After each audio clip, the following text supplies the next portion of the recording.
Verandare's Coaching Institute for Banking and Government Jobs. I'm alive. I didn't die because of cervical cancer.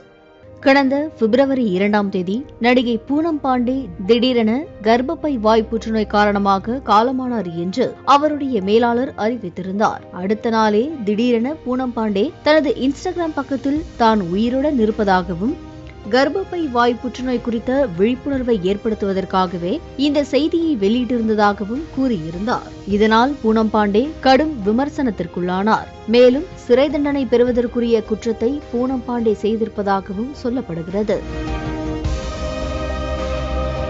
மேலும் கடந்த 2000ஆம் ஆண்டு இயற்றப்பட்ட தகவல் தொழில்நுட்ப பிரிவு சட்டப்படி சமூக வலைதளங்களில் தவறான தகவல் பரப்பினால் 3 ஆண்டு சிறை தண்டனை விதிக்கப்படும் என்றும் அதே தவறை திரும்ப செய்தால் 5 ஆண்டு சிறை தண்டனை விதிக்கப்படும் என்றும் கூறப்பட்டுள்ளது. பூனம் பாண்டே மீது சமூக ஆர்வலர்கள் வழக்கு தொடர்ந்தால் அவருக்கு அதிகபட்சமாக 5 ஆண்டுகள் வரை சிறை தண்டனை கிடைக்க வாய்ப்பு இருப்பதாக கூறப்படுகிறது.